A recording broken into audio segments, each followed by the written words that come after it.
Very good morning. Myself Rajneesh Srivastava, your mentor, your guide. Last session में हमने जो paper CSC 2020 का जो पेपर था मैथमेटिक्स ऑप्शनल का फर्स्ट पेपर, उसके बारे में बताया था कि पेपर का जो क्वेश्चन थे वो कहाँ कहाँ से आए थे, स्ट्रेटजी क्या होनी चाहिए, कैसे आपको पढ़ना चाहिए और किस किस टॉपिक पे फोकस करना चाहिए, वो सारा मैंने बहुत अच्छे से आप लोग डिस्कस किया था। और मैंने ये भी बोला था कि 2016, 17, 18, 19 और 20 पिछले 5 साल का अगर पेपर देखें तो इस साल का पेपर सबसे जीता। बिल्कुल स्ट्रेट फॉरवर्ड क्वेश्चन थे, कहीं भी ऐसा कोई क्वेश्चन नहीं था जो ट्रिकी था या बहुत ज़्यादा डीपली जाना था। बिल्कुल फ्लैट सरफेस क्वेश्चंस थे और आई होप सो कि जितने भी स्टूडेंट मैथमेटिक्स से मेंस में अपियर हुए होंगे बहुत अच्छा किए होंगे। और 375 चेस करना बहुत डिफिकल्ट नहीं है इस बार के पेपर पे। आराम से 400 के आसपास पहुंच सकते हैं, बशर्ते कि आपकी स्ट्रैटेजी कैसी है, आप क्वेश्चन कहाँ से उठाते हैं, किस किस टॉपिक को पकड़ते हैं, किस किस टॉपिक पे फोकस करते हैं। ये सारा मैंने सेशन 1 में डिस्कस कर लिया था। सेशन 2 में मैंने बोला था कि आपको क्वेश्चन बताऊंगा कि जो क्वेश्चंस आए थे वो कैसे कैसे आए थे। तो चलिए मैं स्टार्ट करते हैं आज का क्वेश्चन से। 2020, दिस इज द 2020 का जो पेपर था, पेपर 1 का जो क्वेश्चन नंबर 1 ये मैं इसलिए नहीं कर रहा हूं कि वो बहुत सिंपल है यार, वो आप कर लिए होगे, तो इसलिए मैं उसको नहीं कर रहा हूं क्योंकि बहुत सिंपल वेक्टर स्पेस का क्वेश्चन है, बहुत सिंपल है। तो मैं नहीं कर रहा हूं, क्वेश्चन तो ऐसे सारे इजी था लेकिन वो बिल्कुल 5-7 लाइन का क्वेश्चन था, तो मैंने सोचा कि आप लोग बिल्कुल किए होंगे तो मैं उसको डिस्कस नहीं कर रहा हूं। लेकिन हाँ, कुछ चीज़ें मैं बहुत अच्छे से डिस्कस करने की कोशिश करूंगा और ये आप अगर जानते भी होंगे तो थोड़ा सा इसको मैं बहुत अच्छे से इसको इलाज करने की कोशिश कर रहा हूं कि आप कैसे जाएंगे इस टाइप का क्वेश्चन। मैंने बताया भी था आपको सेशन 1 में कि पेपर से 3 दिन पहले मैंने एक स्ट्रेटजी आपको दिया था, 3 दिन का स्ट्रेटजी का कि 3 दिन के अंदर मैथमेटिक्स में कैसे स्कोर करेंगे अच्छे नंबर। तो मैंने बताया था उस के अंदर कि लीनियर अलजेब्रा का 2 टॉपिक बहुत इंपॉर्टेंट है, रैंक एनालिटी और matrix of linear transformation T beta gamma. दोनों से क्वेश्चन बिल्कुल पूछते हैं और इस साल दोनों क्वेश्चन जो 2 पार्ट लीनियर अलजेब्रा का आया था, दोनों पार्ट रैंक और एनालिटी से था। और इस one of the most easiest topic and बस कॉन्सेप्ट फंडा अच्छे से आना चाहिए। देखो अगर आपके पास फंडा नहीं है ना, आप क्वेश्चन में फंस सकते हो। फंडा आता है, लिखना कैसे है वो मैं बताऊंगा आपको कि किस तरह से सब्जेक्टिव पेपर को, मैथमेटिक्स के पेपर को लिखा जाता है, राइट, वो मैं आप बताऊंगा इसमें।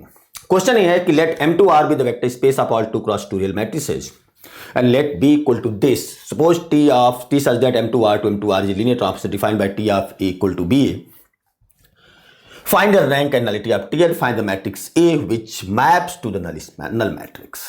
यार ये 2 क्वेश्चन है, इस पे उसी क्वेश्चन का हाफ पार्ट कर दिया है। बेसिकली ये क्वेश्चन इतना अच्छा एक क्वेश्चन है कि T of A equal to BA minus AB करके एक क्वेश्चन होता है और find the rank and nullity. तो क्या किया था, BA माइनस AB थोड़ा सा लेंदी हो जाता प्रोसेस, उसको छोटा करने के लिए T इक्वल टू BA कर दिया था। बिल्कुल स्ट्रेट फॉरवर्ड क्वेश्चन है, लेकिन हाँ हर जगह ये क्वेश्चन नहीं मिलेगा, बुक में नहीं मिलेगा। लेकिन कुछ भी नहीं है इसके अंदर। अगर हम इसकी सोल्यूशन की बात करते हैं तो चलो मैं आपको ऐसे डिफाइन करते हैं। ये आपको दिया हुआ है,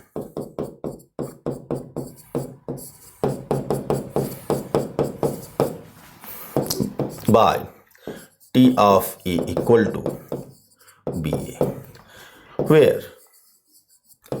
B equal to 1 -1 -4 सबसे पहले जो इसमें 2 चीज पूछा हुआ है कि rank and nullity of the matrix T। Rank is nothing that is the dimension of range T के डायमेंशन को रैंक बोलते हैं और नल T के डायमेंशन को नलिटी बोलते हैं। नल T बोलो या कर्नल T बोलो, both are the same thing. Kernel T के डायमेंशन को हम नलिटी बोलते हैं और रेंज T के डायमेंशन को हम रैंक T बोलते हैं, राइट। तो हम चाहे अगर ऑब्जेक्टिव करना, मैं बताऊंगा आपको बहुत सिंपल वे में कि ऑब्जेक्टिव के थ्रू पहले पता कर लोगे कि बेसिकली इसका आंसर क्या आना चाहिए, और सब्जेक्टिव में अगर ऐसा नहीं आता है तो आप अपना क्वेश्चन को एक बार वापस जाकर के करेक्शन भी कर सकते हैं। बहुत अच्छा, चलो मैं बताता हूं। आपको फाइंड आउट करना है, सबसे पहले आपको नलिटी फाइंड आउट करने से पहले आपको कर्नल T का बेसिस फाइंड आउट करना है और जितने एलिमेंट्स से कर्नल T बेसिस फॉर्म करता है वही उसका डायमेंशन होता है, राइट, क्लियर। बेसिस के अंदर जितने वेक्टर्स होते हैं वही उसका डायमेंशन कहलाता है। तो बेसिकली हमको सबसे पहले कर्नल T फाइंड आउट करेंगे, फिर basis of kernel T find out करेंगे, फिर dimension of kernel T find out करेंगे और dimension of kernel T that is called nullity T, right. चलो तो कर्नल T कैसे करते हैं, let what is this is matrix 2 cross 2, dimension कितना होगा 4, 2x2 के मैट्रिक्स का डायमेंशन रियल पे कितने होंगे 4। तो let A equal to ABCD belongs to kernel T। कोई भी एलिमेंट, कोई भी मैट्रिक्स या कोई वेक्टर कर्नल T का अगर एलिमेंट है, राइट, समझ में आ रहा है? अगर कर्नल T का एलिमेंट है तो T of that vector map कहां करेगा? राइट हैंड साइड की जीरो पे, आइडेंटिटी पे। तो this implies T of A equal to 0 and this implies T of A, मतलब what is T of A? That is BA। तो BA equal to this is 0 0, 2x2 का मैट्रिक्स है तो 0 0 and this implies what is B? B is given 1 minus 1 minus 4 4 and A आपने define किया है, क्या डिफाइन किया है? ABCD and that's equal to nothing 0 0 0 0। Solve कर लो, सॉल्व करो कितना हो जाएगा? This is A minus C, this is B minus D, this is minus 4A plus 4C minus 4B plus 4D that's equal to 0 0 0 0 and this implies A minus C 0, B minus D 0 minus 4A plus 4C 0 minus 4B plus 4D 0 and this implies A equal to C and B equal to D, right? And therefore kernel T, what is kernel T? Kernel T is nothing, that is this A, B, C is A and D is B, such that A comma B belongs to R and that is nothing spanned by, किससे spanned हो रहा है? That is A 1 1 0 0 and B 0 1 0 1, ठीक है, right? This is what is basis? Basis of kernel T, therefore basis of kernel T, basis of kernel T equal to 1 is 1 1 0 0, एक तो A आ जाएगा और एक 0 1 0 1, राइट? एंड देयरफॉर जितने elements से basis form करेगा तो dimension of kernel T that's equal to 2 and dimension of kernel T is called nullity T, right? तो कुछ नहीं करना है, is very simple. Define a matrix A B C D that belongs to kernel T। If A belongs to kernel T then T of A equal to 0। This definition of the colonel T। What is kernel T? को जो definition होता है वैसे होता है कि कोई भी, this is transformation, this is V to V M to R। V, what is V? V equal to M to R, ठीक है? तो ये आपका अगर कर्नल T है दिस A, तो ये मैप कहां पे करेगा? इसकी आइडेंटिटी पे। तो जो भी एलिमेंट कर्नल T में होंगे वो सारे के सारे इसकी जीरो पे, दिस इज 0 0 पे मैप करेंगे, राइट? एक फंडा है आपका। तो ये सारे एलिमेंट कर्नल T में आ जाएंगे, ये सारे मैट्रिक्स आपके कर्नल T में आ जाएंगे। तो ये आपका था T of A equal to 0। T of A मतलब दिया हुआ है B आपका ये मैट्रिक्स दिया है, ये आपने डिफाइन किया हुआ है, मल्टीप्लाई को इक्वेट कर दो, A और C इक्वल हो गए, B और D इक्वल हो गए, 2 इक्वल हो गए। और सिंपल अगर हमको सीधे ही निकालना हो कि what is dimension of kernel T, तो जितने मैट्रिक्स के अंदर डिस्टिंक्ट एलिमेंट होते हैं उतना डायमेंशन होता है। कितने डिस्टिंक्ट एलिमेंट हैं इस मैट्रिक्स अंदर? 2, तो 2 डायमेंशन हो गया। अगर ऑब्जेक्टिव में आते और पूछता रैंक T कितना हो या रेंज T कितना होगा, तो rank T dimension by Sylvester law, rank T plus null T equal to dimension of B। What is dimension of this? 4 and kernel T कितना है? 2 है का डायमेंशन। तो what is rank T? 4 minus 2 2। ये तो ऑब्जेक्टिव थॉट हो गया। मतलब ये हुआ कि अगर ये रैंक T का डायमेंशन फाइंड आउट करना है तो कुछ नहीं करना है, वेक्टर स्पेस डायमेंशन में से कर्नल T डायमेंशन को माइनस कर दो बाय सिल्वेस्टर्स लॉ या डायमेंशन थ्योरम या रैंक नलिटी थ्योरम। ये थॉट तो है ऑब्जेक्टिव का, हमें ऑब्जेक्टिव करना नहीं है, सब्जेक्टिव करना है। प्रॉपर लिख, एक्सप्लेनेशन बहुत इंपॉर्टेंट पार्ट है।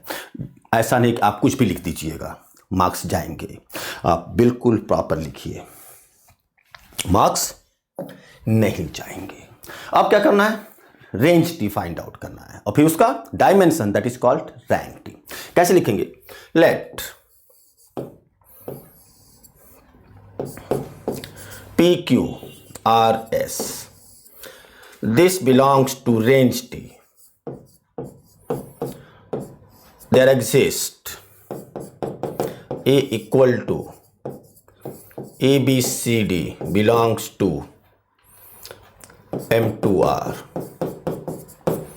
such that T of A equal to PQRS, and T of A, this implies BA equal to PQRS, right? And what is BA? आप यहां से तो BA is this is BA. इसको आप equation number 1 कर सकते हो. BA आपका यही है, ये तो BA है, तो BA आप ऐसे लिख लो. तो this is nothing. What is BA? BA जो आपने फाइंड आउट किया वो आपका ये है, that is A minus C B minus D minus 4A plus 4C minus 4B plus 4D, and that's equal to PQRS.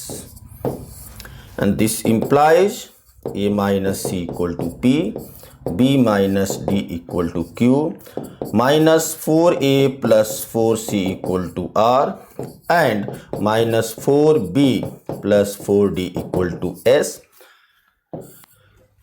And this implies, what is value? What is this? P equal to minus R and Q equal to minus S. Solve कर लीजिए. A और A equal है, negative sign में है, तो अब क्या जाएगा? And therefore range T, अब डायरेक्ट लिखते हैं range T equal to A आपका आ गया. What is this? P, this is minus 4, sorry, this is minus 4. This implies R equal to minus 4P and S equal to minus 4Q, right? And this implies range T equal to, this is P Q R minus 4P minus 4Q, such that P comma Q belongs to R, right? And this implies range T is spanned by P 1 minus 4 0 0 Q 0 1 0 minus 4, and therefore dimension, basis of range T, basis of RT. What is basis of RT? 1 0 minus 4 0 0 1 0 minus 4. And what is dimension of RT? Dimension of RT equal to rank T, and rank T equal to 2. And what is the second part? कुछ नहीं करना है. Let this belongs to range T. There exists A equal to this belongs to M2R, and that is by definition of the onto mapping जो भी आप define करते हो ना रेंज का, कैसे होता है? T of A equal to this, A T of A B है, B हमने निकाला हुआ है, इक्वेट कर दो. P और R के बीच में रिलेशन आएगा, Q और S के बीच में रिलेशन आएगा, ये रेंज निकल गया. सिंप्लीफाई कर दो, आपका रैंक टर्म्स निकल जाएगा. दोनों आ गया आंसर. तो फाइंड क्या पूछा था आपका? क्या पूछा था आपका? Nullity and rank T. और एक चीज और पूछा हुआ था. What is question? Find a matrix A which map to null matrix. What is matrix A? Matrix A is A B C D. तो ए की वैल्यू निकाल लो, ठीक है.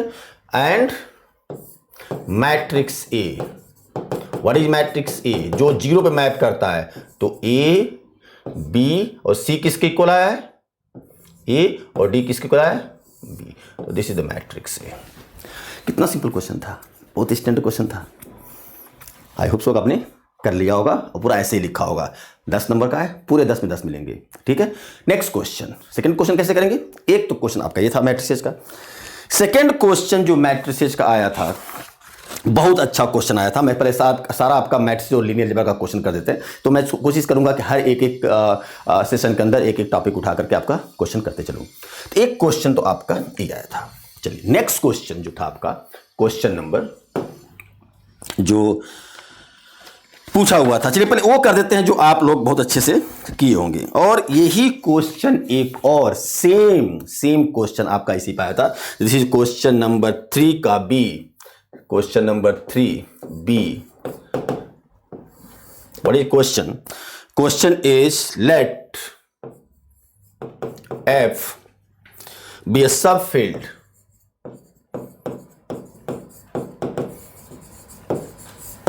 field of complex number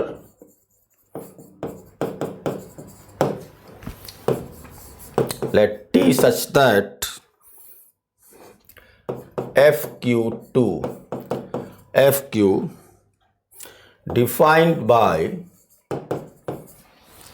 T of x1, x2, x3 equal to x1 plus x2 plus 3x3, 2x1 minus x2 minus 3x1 plus x2 minus x3. What are the condition on A comma B comma C such that A, B, C be in the null space of T? Find the nullity of T.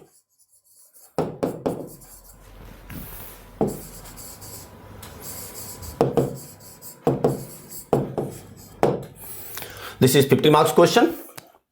ये 2 question linear algebra से आया था इस बार, ठीक है, मतलब एक compulsory में था और एक क्वेश्चन नंबर 3 में था, और भी आपके क्वेश्चन आए थे हमारे ख्याल से। क्वेश्चन नंबर 4 में कोई क्वेश्चन था मैट्रिसेस का था, क्वेश्चन नंबर 2 में आपका मैट्रिसेस का था। तो 2 मैट्रिसेस का था, 2 लीनियर अलजेब्रा का था, ठीक है। चलिए क्वेश्चन का, ये आपका क्वेश्चन जो पिछला कराया था बिल्कुल वही क्वेश्चन है, ठीक है। तो पूरा रैंक और नलिटी से उठा करके पूरा का पेपर बना दिया था, ठीक है, राइट। एक बहुत बड़ा चेंज इस बार और हुआ था, आप देखेंगे ना पेपर में उठा के पीछे का, हर एक क्वेश्चन में 4 पार्ट पूछते थे, 4 पार्ट्स। इस बार हर एक पेपर भी क्वेश्चन, हर क्वेश्चन में 3 पार्ट्स है, मतलब वेटेज बढ़ गया क्वेश्चन का। 1 question is 20 marks and 2 question is 15 marks. ये क्वेश्चन आपका 15 मार्क्स का, बिल्कुल simple concept. Let x1, x2, x3 belongs to kernel T. This implies T of x1, x2, x3 equal to 0.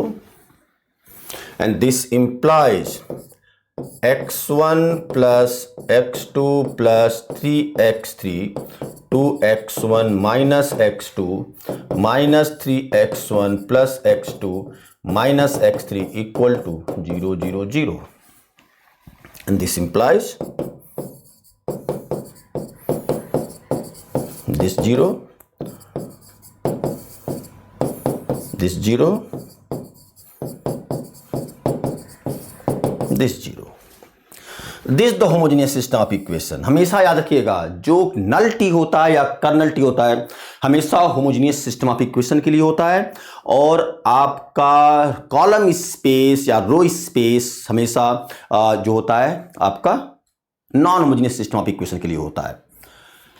Null T या null space का dimension, null space is always for homogeneous system of equation and its dimension is nothing, that is number of free variables. So what is nullity of T? This is nothing, the number of free variables. ये objective thought हो गया, आप सीधे निकाल सकते हैं कि जितने फ्री वेरिएबल होंगे उतना आपका नलिटी होगा। ये कॉन्सेप्ट है, ऑब्जेक्टिव कॉन्सेप्ट है। सब्जेक्टिव में कैसे करेंगे? Consider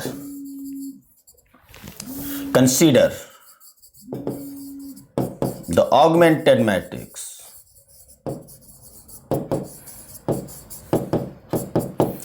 A is to 0 equal to, क्या करोगे आप यहाँ पे?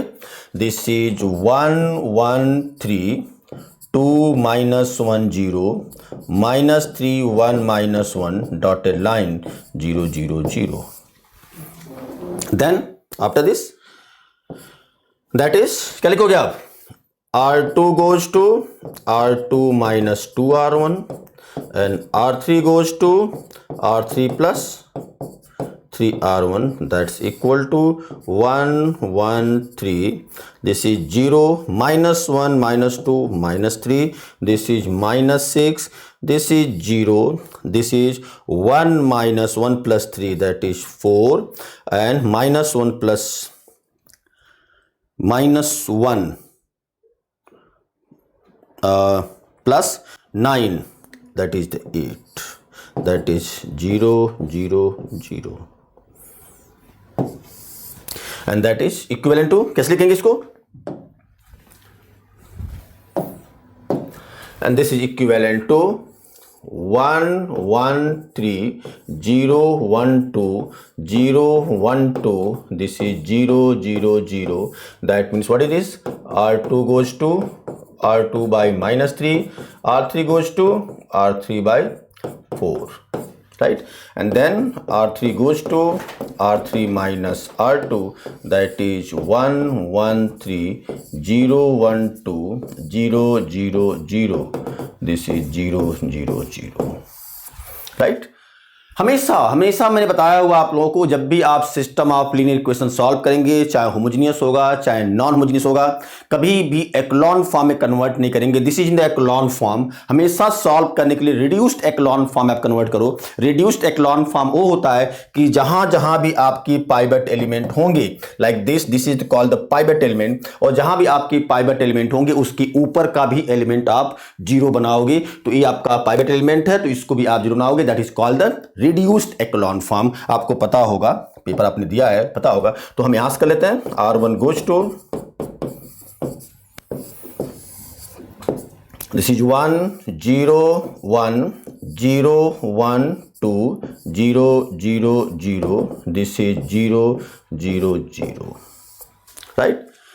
ठीक है। What is this, what is the question? क्या क्वेश्चन कर रहा है? What are the condition on A, B and C such that A, B, C in the null space? तो हमने A, B, C null space में नहीं लेकर के हमने x1, x2, x3 ले लिया है। आप यहाँ पे करेक्शन कर लीजिएगा, मैंने जल्दीबाजी में ले लिया था।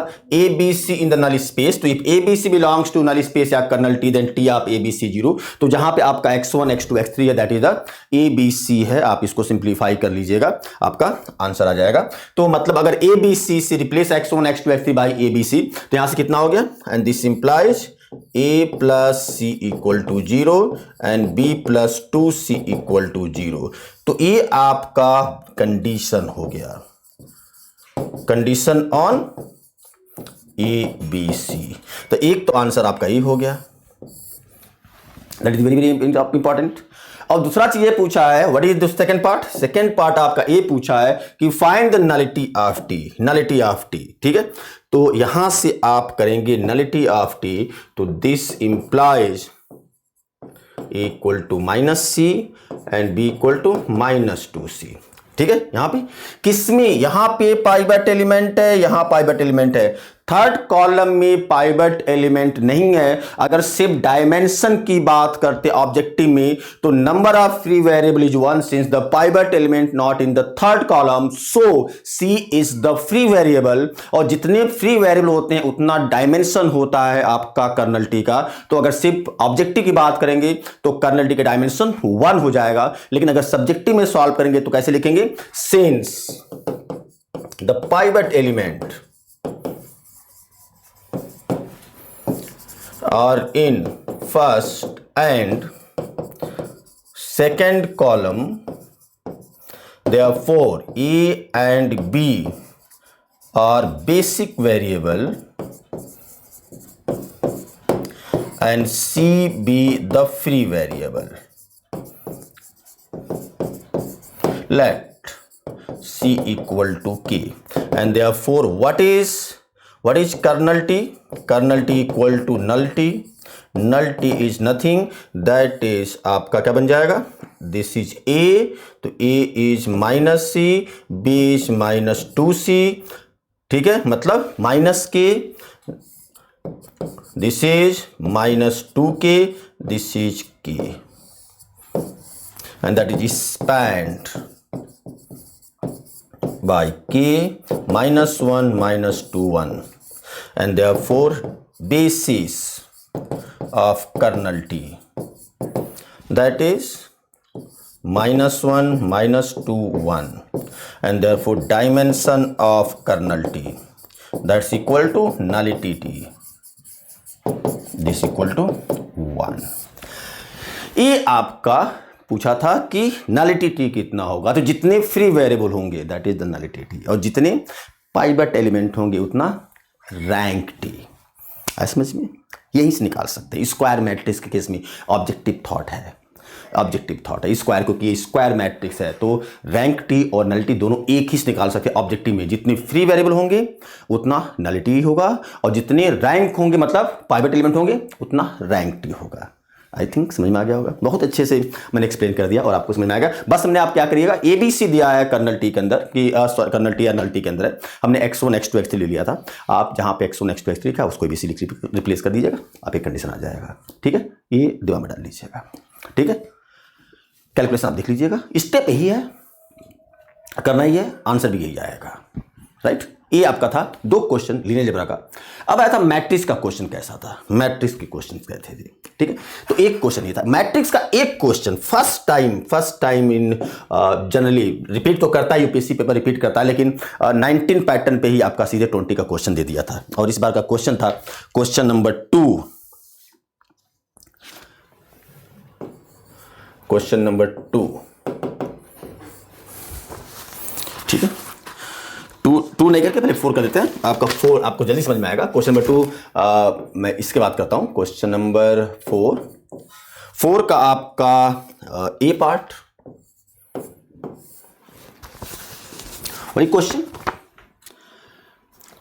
लेट ए इक्वल टू 102 2 -1 3 4 1 8,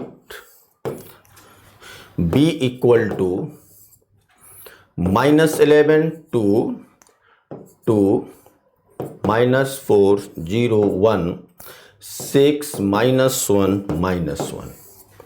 और ये question point number first, find A B. Okay, second, find determinant of A and determinant of B. Third, solve the system of equations x plus 2z equal to 3, 2x minus y plus 3z equal to 3, 4x plus y plus 8z equal to 14। ये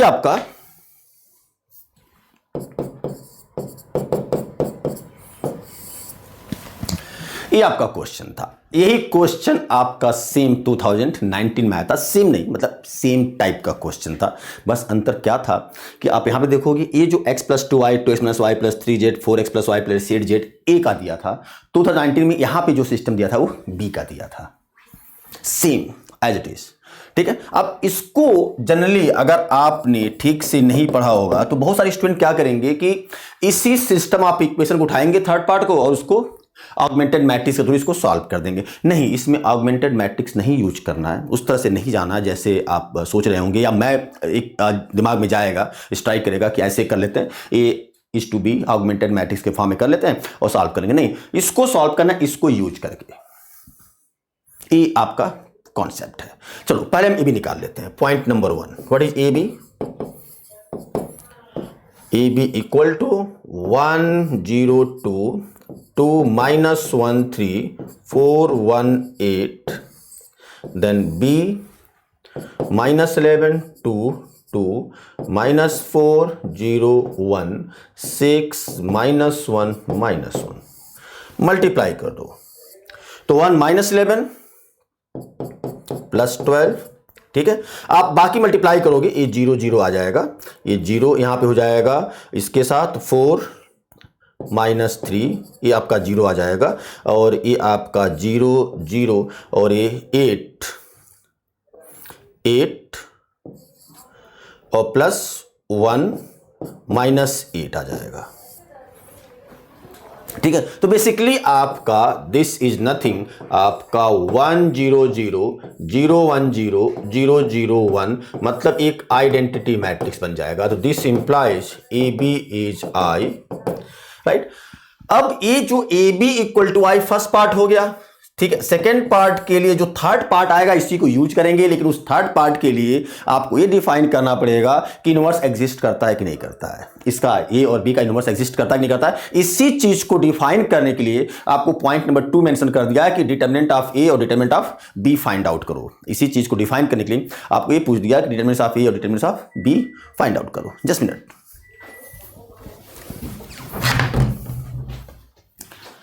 right, A तो simple obvious है कि अगर determinant of A निकालोगे, determinant of A equal to, तो that is 1 -8 -3 plus 0 plus 2 and that is 2 plus 4, तो this is -11 plus 12 that is 1 not equal to 0।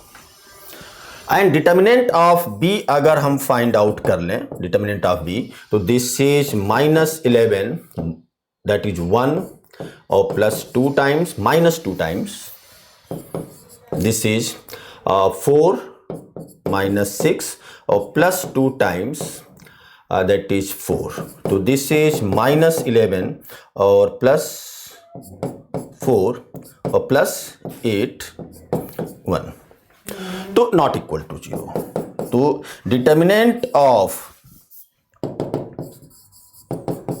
Not equal to 0, determinant of B not equal to 0, therefore A inverse and B inverse exist.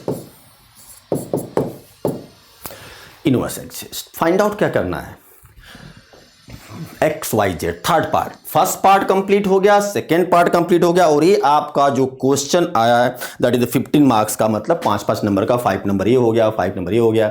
अब ये आपका या तो ऐसा हो सकता है दोनों मिला के 5 नंबर कर दे, इसको 10 मार्क्स कर दे। अब इसको कैसे सॉल्व करेंगे, यहां से इसको इक्वेशन नंबर 1 कर लो, ठीक है। अब 2 ऑप्शन लिखते हैं, चलो देख लेते हैं कौन सा चीज करता है। From equation 1 what is A B, A B equal to I and this implies, आपने मेंशन किया है कि ए इनवर्स एग्जिस्ट करेगा, तो this is A inverse A B equal to I and this implies B equal to I, B equal to I. यहां से B equal to identity आ गया, सॉरी यहां पे मतलब ए इनवर्स आई यहां पे छूट गया ना, this is A inverse A equal to A inverse I and this implies I B equal to A inverse and this implies I and this implies B equal to A inverse I। ठीक है, क्या find out करना है, क्या find out करना है आपको क्या फाइंड आउट करना है, यहां से समझिएगा, आपको फाइंड आउट क्या करना है, A B equal to this, आपको ए सिस्टम लेके आना है, इस वाले सिस्टम को लेकर आना है, तो ये आपका मैट्रिक्स ए है, ये आपका मैट्रिक्स ए है। तो यहां से स्टार्ट करते हैं, तो कैसे स्टार्ट करेंगे,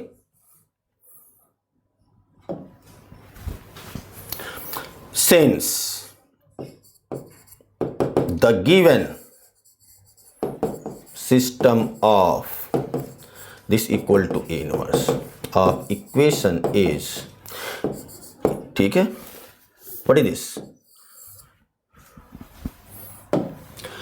102 2 minus 1 3 102 2 minus 1 3 418 of x y z equal to 3 3 14, right,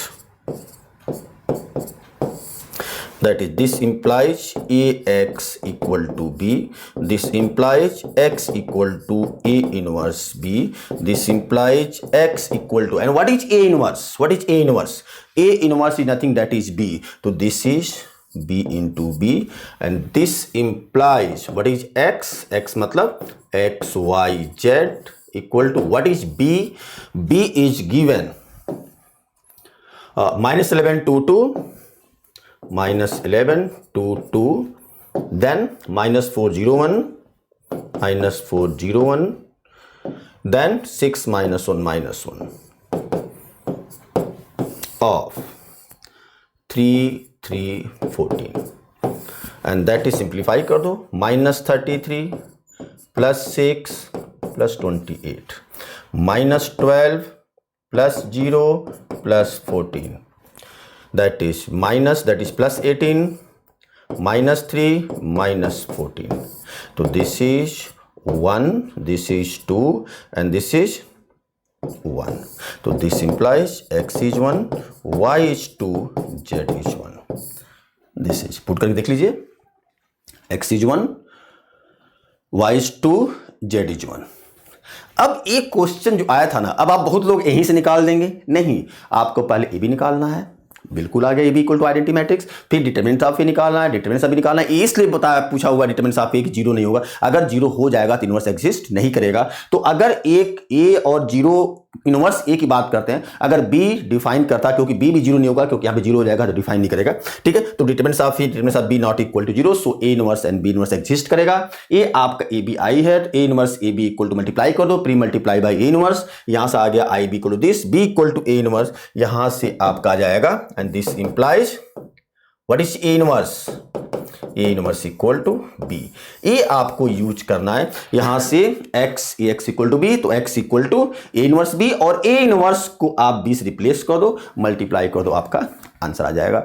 यही क्वेश्चन लास्ट ईयर 2019 में था, बस उसमें ये था कि हम बी इनवर्स से पोस्ट मल्टीप्लाई किए थे और ए को यूज किए थे, बी को यूज किए थे, ए डिफाइन करना था, मतलब इंटरचेंज था, सेम क्वेश्चन था. तो एक क्वेश्चन ये आया था, 3 पार्ट, आपका बहुत सिंपल क्वेश्चन है, ऐसा कोई क्वेश्चन है ही नहीं है कि जो बहुत डिफिकल्ट हो, ठीक है. चौथा पार्ट था जो आपका फोर्थ पार्ट जो क्वेश्चन था, क्वेश्चन नंबर आपका 2 का जो क्वेश्चन था, क्वेश्चन नंबर 2 का, दैट इज सी पार्ट और बी पार्ट, ये आपका क्वेश्चन था. What is question? Question is define an n cross n matrix as A equal to I minus 2 U transpose, where U is a unit column vector. Point number 1, examine if A is symmetric. ऐसे आपका 4th part है, ठीक है. मैं ऐसे बता देता हूं ये क्वेश्चन को क्या क्या चीज में बनता है. ऑब्जेक्टिव क्वेश्चन है और बहुत ऑर्थोगोनल मैट्रिक्स का, सिमेट्रिक मैट्रिक्स का स्टैंडर्ड क्वेश्चन है, और ये ऑब्जेक्टिव में देते हैं. ये पहले भी पेपर में आ चुका है, नहीं बताऊंगा कहां पे आया हुआ है, लेकिन पहले आ चुका है. सीएससी में नहीं आया, लेकिन बहुत जगह ऑब्जेक्टिव में पूछते हैं कि ए ट्रांसपोज किसके इक्वल होगा.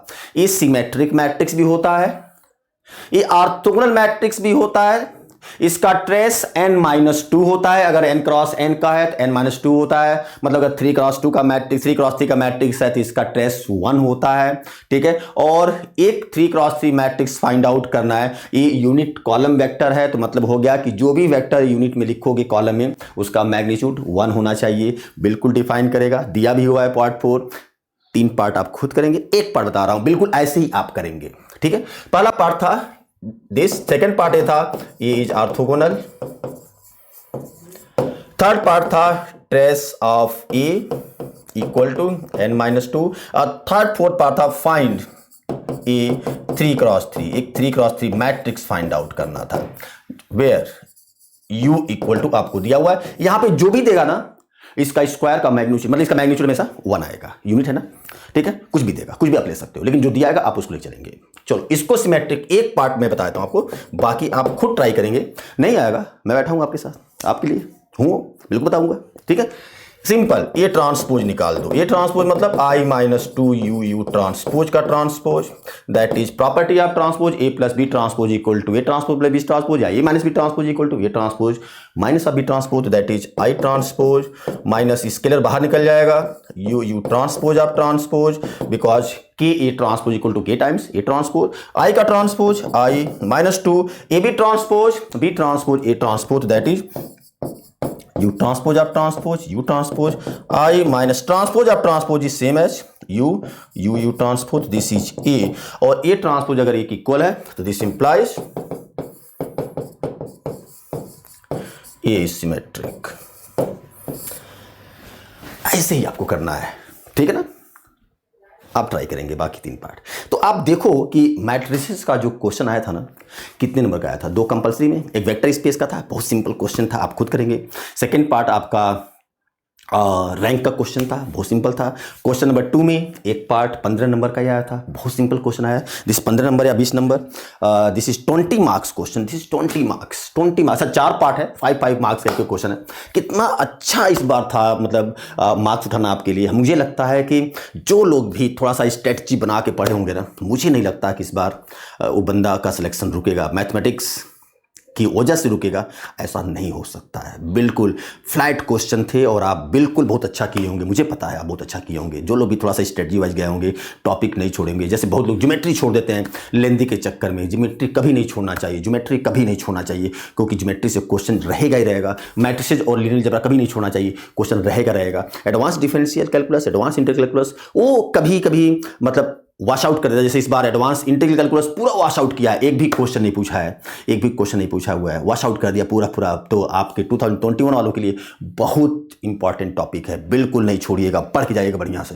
तो मैथ से लीनियर अलजेब्रा एक टॉपिक पढ़ना है, ज्योमेट्री एक टॉपिक पढ़ना है, advance integral calculus next year वाले बच्चों के लिए बहुत इंपॉर्टेंट है, ये तीसरा टॉपिक पढ़ेंगे। इतने से हमारा सेक्शन है पूरा का पूरा 3 क्वेश्चन निकाल लेंगे कंपल्सरी, 2 एडिशनल करना ही करना है। इस बार 4 क्वेश्चन बहुत ईजी आया था, आपने देख ही लिया कैसे क्वेश्चन था, देख लिया।